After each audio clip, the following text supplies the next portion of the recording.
आखिरकार ये मराठा है कौन? कौन है ये मराठा? हम लोग बचपन से पढ़ते आ रहे हैं, हम लोग बचपन से कहानी सुनते आ रहे हैं, छत्रपति शिवाजी महाराज के बारे में मूवी देखते आ रहे हैं, लेकिन आखिरकार ये मराठा कौन है सर? कौन है ये लोग? आंसर दो, बताओ जरा सा। महाराष्ट्र 13th सेंचुरी में किस डायनेस्टी के अंदर था? बोलो। Very good, Yadav dynasty. दूसरा क्वेश्चन, यादव डायनेस्टी को कौन हराया? खिलजी सल्तनत। कब हराया? 14th सेंचुरी में हराया। ठीक है, अब जैसे ही खिलजिया आया महाराष्ट्र में, आने के बाद ही बहुत सारा पॉलिटिकल चेंजेस करता है, बहुत सारा पॉलिटिकल। तो हेलो मेरे प्यारे बच्चों, मेरे छोटे से प्यारे से और न्यारे से बच्चों, आज हम लोग शुरू करने जा रहे हैं। तो आज हम लोग शुरू करने जा रहे हैं द राइज ऑफ मराठा, जो कि आपके चैप्टर नंबर 3 का पार्ट है। और इसमें हम लोग देखेंगे कि किस तरीके से मराठा साम्राज्य का उदय होता है, किस तरीके से छत्रपति शिवाजी महाराज का उदय होता है, और किस तरीके से छत्रपति शिवाजी अकेले ही मुगलों को धूल चटाने का काम करते हैं। हम लोग छत्रपति शिवाजी महाराज का विजन देखेंगे, उनका करेज देखेंगे, उनका टैक्टिक्स देखेंगे कि किस तरीके से वो अपना दिमाग लगाएं और मुगलों के साथ साथ अगल बगल जितने भी उनके इनेमीज थे उनको धूल चटाने का काम किए। तो चलो, सबसे पहली बात हम लोग कैसे ले चलेंगे लेक्चर को, तो ध्यान से सुनना। जो भी बच्चे पढ़ रहे हैं ना, सबसे पहले अपना बुक खोल लो। एनसीईआरटी का हम पोस्टमार्टम कर देंगे यहाँ पे, बिल्कुल लाइन बाय लाइन एनसीईआरटी का तुम्हारे फिंगर टिप पे होगा, ये प्रॉमिस मेरा है। ठीक है, लेकिन उसके लिए क्या करना पड़ेगा? उसके लिए आपको बुक खोलना पड़ेगा, पेंसिल उठाना पड़ेगा और वर्ड टू वर्ड मेरे साथ जो है स्टोरी को सुन के और उसमें टिक लगाना पड़ेगा। ठीक है ना? और उसके बाद अगर तुम लोग बोलोगे तो इसका हम लोग नोट्स भी तुम लोग को प्रोवाइड कर देंगे, या फिर नोट्स से एक बार और चैप्टर को हम लोग कवर कर लेंगे। ठीक है ना? तो तुम लोग बताना कैसे करना है। ठीक है, तो चलो शुरू करते हैं। बुक खोल लो, पेंसिल ले लो और चलो देखते हैं स्टोरी कि किस तरीके से मराठाओं का उदय होता है, किस तरीके से शिवाजी महाराज सबको धूल चटा देते हैं। ठीक है, चलो आ जाओ, शुरू करते हैं कथा हम लोग अपना। कहां गया पेन इसका? अब बिल्कुल ऐसा फील करना है ना कि ऑफलाइन क्लास में बैठे हो। जितने बार हम बोलेंगे उतने ही बार तुम लोग को बोलना है। देखो, जो बच्चा नहीं बोलेगा ना वो नहीं सीखेगा। इस क्लास में जो बच्चा नहीं बोलेगा मेरे साथ साथ वो नहीं सीखेगा। और जो बच्चा बोल लिया ना, समझो कि पहली बार पढ़ोगे और आखिरी बार ही पढ़ोगे, यानी कि पहला और आखिरी तुम्हारा यही हो जाएगा। उसके बाद कभी ऐसा नहीं होगा ना कि तुमको दोबारा से बैठ के लेक्चर देखना पड़ रहा है, नहीं, तुम खुद ही सबको ये स्टोरी सुना दोगे। ठीक है, तो मेरे साथ बोलना है। चलो शुरू करते हैं कथा हम लोग। राइज ऑफ मराठा के बारे में हम लोग सीखने जा रहे हैं और मेरे साथ बोलना है। चलो, राइज ऑफ मराठा के बारे में हम लोग सीखने जा रहे हैं। ठीक है, तो सीधा कंटेंट पे आते हैं हम लोग। ये रहा, देखो, तो सबसे पहले जो है ये एक स्केल दिया हुआ है, टाइमलाइन दिया हुआ है शिवाजी के बारे में। ठीक है ना? ये क्या है? ये हमारे पेज की स्टार्टिंग में टाइमलाइन दिया हुआ है। तो सबसे पहला क्वेश्चन हम मल्टीपल चॉइस एमसीक्यू तुम्हारे मुंह पे फेंक दिए कि बताओ जरा शिवाजी का जन्म कब हुआ था। तो याद रखना, शिवाजी का जन्म जो है 1630 में हुआ था। इनका जन्म कब हुआ? 1630 में हुआ। बताओ शिवाजी का जन्म कब हुआ? 1630 में शिवाजी का जन्म होता है, 1630 में। उसके बाद देखते हैं, उसके बाद हम लोग देखते हैं कि 1646 में जो है छत्रपति शिवाजी का रूल शुरू होता है, यानी कि राजा बन जाते हैं। वो छत्रपति बन जाते हैं। कब बनते हैं? नहीं, राजा नहीं बनते हैं, एक्चुअली वो अपना रूल शुरू करते हैं। ठीक है, कोरोनेशन उनका यहाँ पे होता है। देखो, कोरोनेशन यानी कि राज्याभिषेक यहाँ पे होता है ऑफिशियली 1674 में। ठीक है, तो 1630 में इनका जन्म होता है और 1646 में महज 16 साल के एज में ये जो है अपना कैंपेन शुरू कर देते हैं। सोचो, 16 यानी कि 16 ईयर का एक बच्चा, 16 साल का एक बच्चा अपना कैंपेन शुरू कर देता है, अपना रूल शुरू कर देता है। तो चलो बताओ, शिवाजी का रूल कब शुरू हुआ? 1646 में शुरू होता है। उसके बाद देखते हैं कि 1657 में ये जो है अपना नेवी स्टेब्लिश करते हैं। ये बहुत ही ज्यादा रेवोल्यूशनरी स्टेप रहा शिवाजी के टाइम पीरियड का, नेवी स्टेब्लिश करना। ठीक है, 3 डेट अभी हम लोग देखें।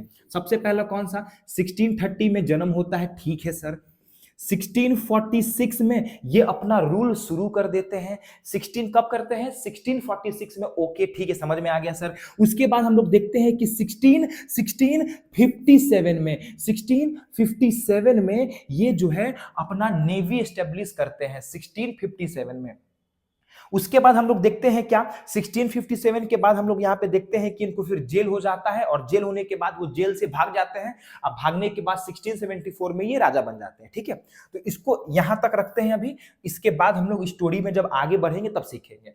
अभी 3 डेट याद हो गया ना? बताओ शिवाजी का जन्म कब हुआ? ठीक है, बताओ शिवाजी जो है रूल करना कब शुरू किए? 1646 में। कितने साल के थे वो? महज 16 साल के थे। 1657 में बताओ क्या हुआ था?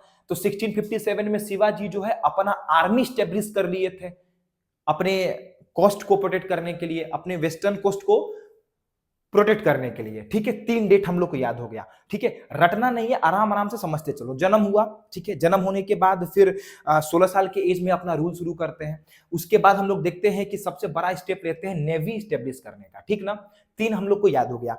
अब आगे चलते हैं हम लोग। अब देखते हैं कि सर आप ये बताइए, आप तो मराठा मराठा बहुत बार बोल रहे हैं, आखिरकार ये मराठा है कौन? कौन है ये मराठा? हम लोग बचपन से पढ़ते आ रहे हैं, हम लोग बचपन से कहानी सुनते आ रहे हैं छत्रपति शिवाजी महाराज के बारे में, मूवी देखते आ रहे हैं, लेकिन आखिरकार ये मराठा कौन है सर?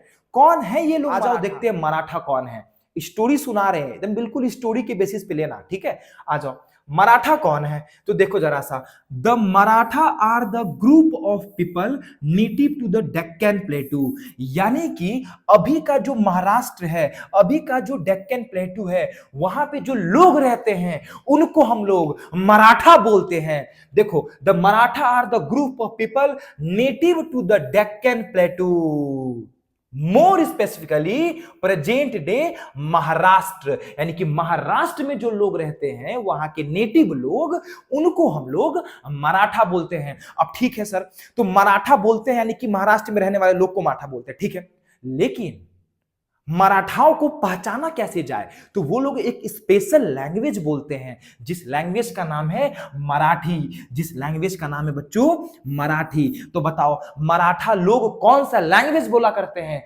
मराठी। यानी कि अगर वो मराठी बोल रहे हैं तो वो कौन है? वो मराठा है। यानी कि छत्रपति शिवाजी महाराज, जी हां, वो भी मराठी ही बोलते थे।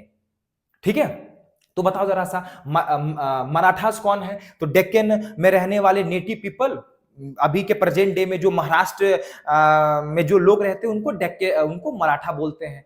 लेकिन उससे भी अगर बहुत ज्यादा डीपली जाए तो महाराष्ट्र में वो लोग जो मराठी बोलते हैं और वहां के रहने वाले लोग हैं उनको हम लोग मराठा बोलते हैं। ठीक है, आ जाओ आगे देखते हैं।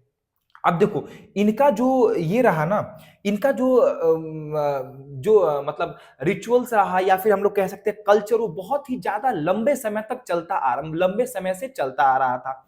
इनका जो लिखने पढ़ने का शैली था वो बहुत ही लंबे समय से चलता आ रहा था। हम लोग देखते हैं कि 12वीं सेंचुरी से इनका लिटरेरी हिस्ट्री जो है चलता आ रहा है, बहुत ही रिच लिटरेरी हिस्ट्री था 12वीं सेंचुरी से।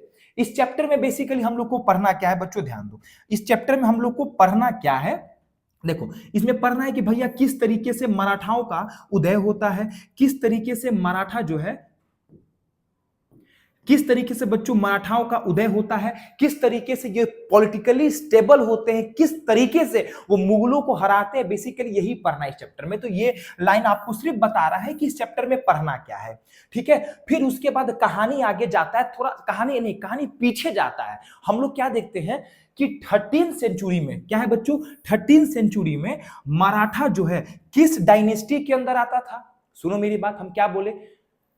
13वीं सेंचुरी में मराठा जो है यादव डायनेस्टी के अंदर आया करता था। कौन सा डायनेस्टी? यादव डायनेस्टी। बताओ जरा 13वीं सेंचुरी में मराठा जो है, महाराष्ट्र जो है किस डायनेस्टी के अंडर था? यादव डायनेस्टी। उस टाइम पे यादव डायनेस्टी का कैपिटल क्या था? तो याद रखना देवगिरी या फिर देवागिरी। देवगिरी बोलो या फिर देवागिरी बोलो, जो कि अभी के दौलताबाद से हम लोग देखते हैं कि वहीं पे है, अभी के दौलताबाद में, ठीक है। यानी कि हम कहना क्या चाहते हैं बच्चों, हम कहना क्या चाहते हैं बच्चों कि अभी हम जो है इंट्रोडक्शन दिए कि मराठा कौन थे, मराठा कौन थे। तो डेक्कन प्लेटू में रहने वाले लोग जो मराठी बोलते थे वो लोग मराठा थे या फिर हैं, ठीक है। 13 सेंचुरी में जो महाराष्ट्र था वो यादव डायनेस्टी के अंडर था। यादव डायनेस्टी का कैपिटल क्या था सर? यादव डायनेस्टी का कैपिटल था देवगिरी, जो प्रेजेंट डे दौलताबाद में है, प्रेजेंट डे दौलताबाद में है, ठीक है ना। लेकिन समय का पहिया घूमता है और घूमने के बाद समय का पहिया घूमता है। देखो ये टाइमलाइन हम लोग थोड़ा सा रुक के पढ़ेंगे, क्योंकि अगर ऐसे बता दिए ना तो तुम लोग को लगेगा कि हम रट रहे हैं, ठीक है ना। ऐसे नहीं करना है। देखो अभी तक हम लोग क्या पढ़े, अभी तक हम लोग पढ़े कि शिवाजी का जन्म कब हुआ। शिवाजी का जन्म बच्चों होता है, बताओ 1630 में होता है शिवाजी का जन्म। ये जो है अपना रूल 46 में शुरू करते हैं, 57 में जो है 57 में जो है बच्चों ये नेवी स्टेब्लिश कर देते हैं। 3 हम लोग मात्र भी डेट देखे हैं। फिर देखे हैं कि मराठा थे कौन, तो डेक्कन में रहने वाले नेटिव पीपल को हम लोग मराठा बोलते थे, वो लोग मराठी लैंग्वेज बोलते थे।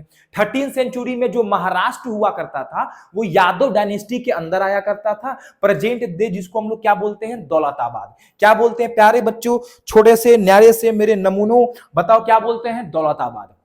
लेकिन समय का पहिया घूमता है और घूमने के बाद मेरे प्यारे बच्चों यहां ध्यान दो, समय का पहिया घूमता है। ये अभी रुकेंगे, ठीक है ना, कहानी के साथ लेते हुए चलेंगे टाइमलाइन। आ जाओ आ जाओ, देखो फिर कहानी का पहिया घूमता है और 14th सेंचुरी में महाराष्ट्र पे खिलजी सल्तनत का अधिकार हो जाता है। यानी कि दिल्ली से खिलजी सल्तनत आता है और आने के बाद महाराष्ट्र को अपने अंडर ले लेता है। कब कब लेता है प्यारे बच्चों, कब लेता है, तो 14th सेंचुरी में। तो यहां से हम क्वेश्चन पूछेंगे कि बताओ जरा सा यादव डायनेस्टी का खात्मा कौन किया, तो खिलजी सल्तनत किया। बताओ जरा यादव डायनेस्टी का खात्मा कौन किया, खिलजी सल्तनत किया। खिलजी सल्तनत कब किया, 14th सेंचुरी में किया। यानी कि सर महाराष्ट्र में जो नेटिव पीपल थे उनका अस्तित्व खत्म हो गया क्या, उनका अस्तित्व खत्म हो गया क्या? देखो बहुत सारे पॉलिटिकल चेंजेस तो आए लेकिन उनका अस्तित्व खत्म नहीं होता है, उनका अस्तित्व खत्म नहीं होता है। आगे देखते हैं हम लोग। पहले तो यहां पे 2 क्वेश्चन का आंसर दो। बताओ जरा सा महाराष्ट्र 13th सेंचुरी में किस डायनेस्टी के अंदर था, बोलो। Very good, Yadav dynasty. दूसरा क्वेश्चन, यादव डायनेस्टी को कौन हराया, खिलजी सल्तनत। कब हराया, 14th सेंचुरी में हराया, ठीक है। अब जैसे ही खिलजिया आया महाराष्ट्र में, आने के बाद ही बहुत सारा पॉलिटिकल चेंजेस करता है, बहुत सारा पॉलिटिकल चेंज करता है।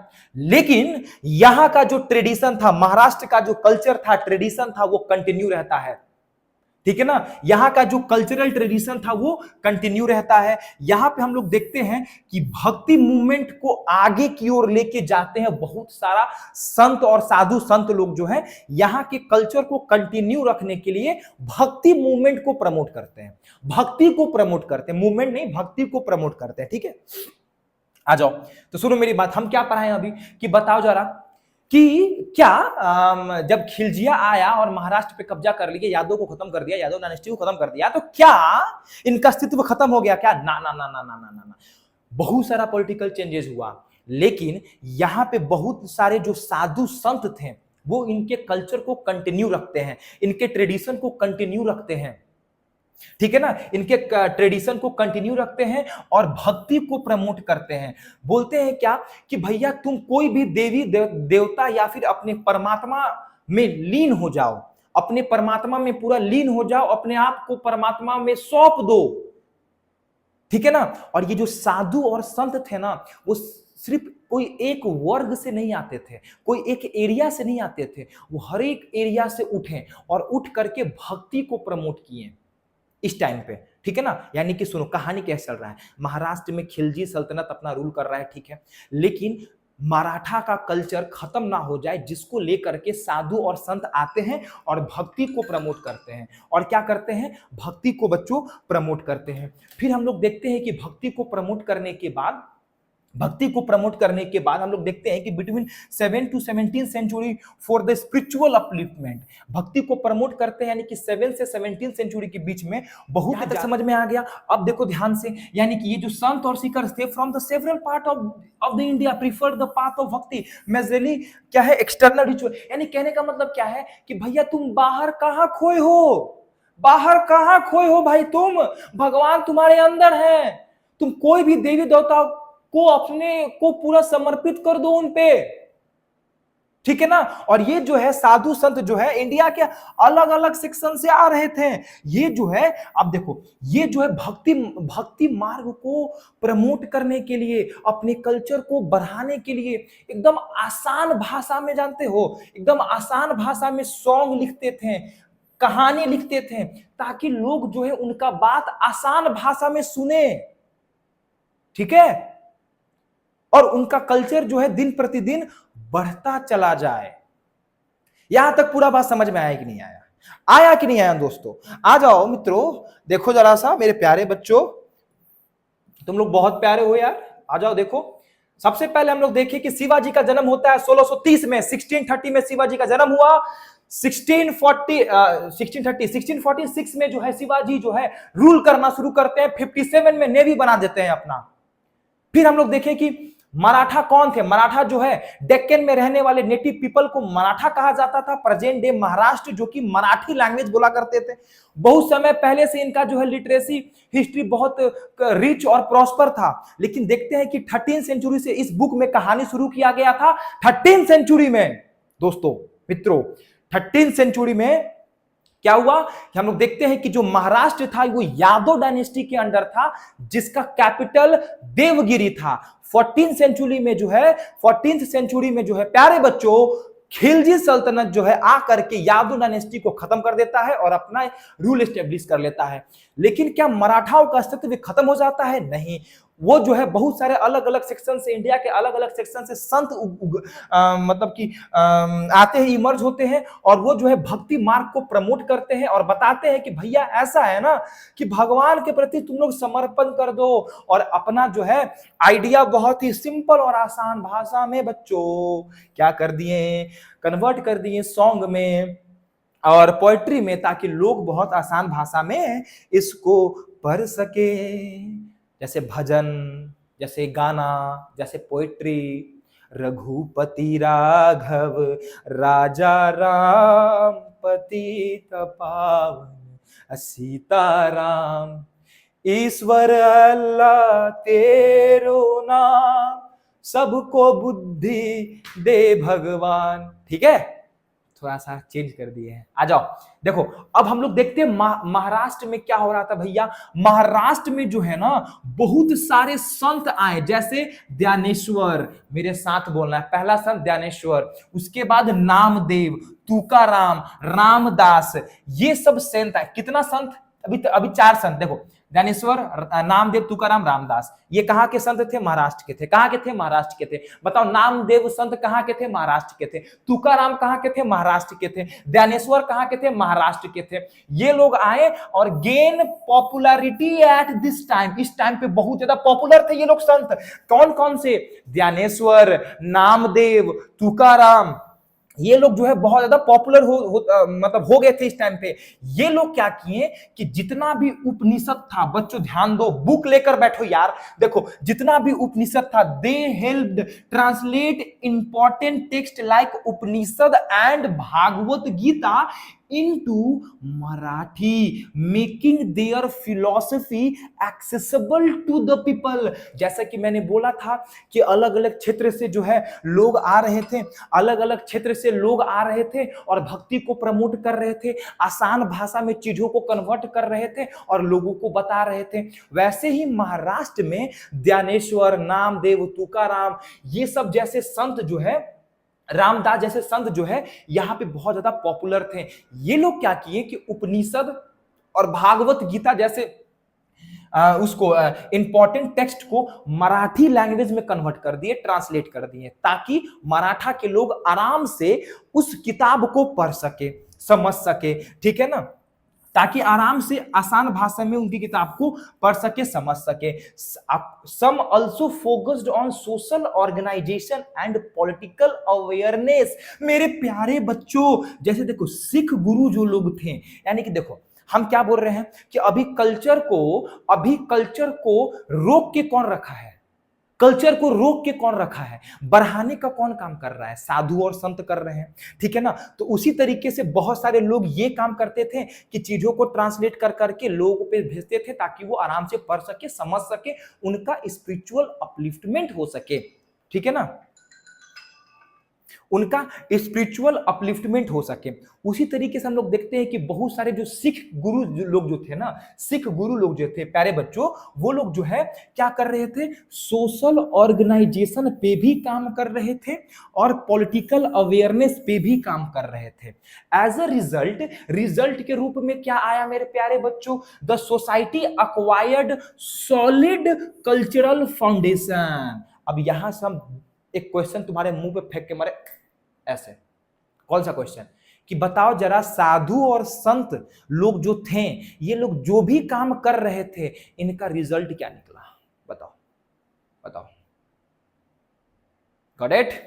Very nice. Which letter helped the Maratha organise themselves as a political power. जिसको बाद में जो है मराठा के मतलब which letter helped the Maratha to organise themselves into political power, यानी कि पॉलिटिकल पावर के रूप में बहुत ज्यादा सहयोग मिलता है ये सॉलिड कल्चर से। सॉलिड कल्चर जो फाउंडेशन बन गया ना, बाद में जो पॉलिटिकल पावर के रूप में मराठाओं का बहुत ज्यादा क्या होता है? हेल्प हो जाता है। आगे देखते हैं प्यारे बच्चों, आगे देखते हैं कि बाय द 17th सेंचुरी अब देखो 17 सेंचुरी आते आते बहुत सारा मराठा के जो चीफ थे ना, वो लोग कोशिश किए थे कि भैया इसको हम उखाड़ के फेंक दें और अपना एस्टेब्लिशमेंट कर ले, लेकिन बहुत सारा जो चीफ है ना यहाँ पे फेल हो जाते हैं। देखो, अरे by the 17th century some Maratha chief made early attempt किए, बट अनसक्सेसफुल, ठीक है। अंटिल जब तक छत्रपति शिवाजी महाराज का जन्म ना हुआ, यानी कि छत्रपति शिवाजी महाराज आते हैं और अपना झंडा गाड़ते हैं और मराठाओं का अस्तित्व फिर से चरम सीमा पे चला जाता है, ठीक है।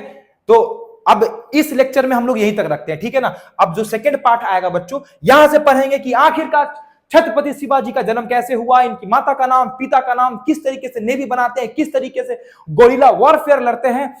तो बने रहिए पार्ट 2 के लिए। पार्ट 1 को कंप्लीट करिए, जाके घर पे 2 बार 3 बार 5 बार 10 बार पढ़ो बुक को, जैसे पढ़ा है वैसे ही पढ़ना है। पढ़ने के बाद क्या करना है? अपना नोट्स बनाना है। कैसा नोट्स बनाना है? पूरा का पूरा बुक नहीं छाप देना है कि सर पढ़ा है 1630 में शिवाजी का जन्म, 46 में रूल शुरू, 56 में, हाँ ठीक है ना।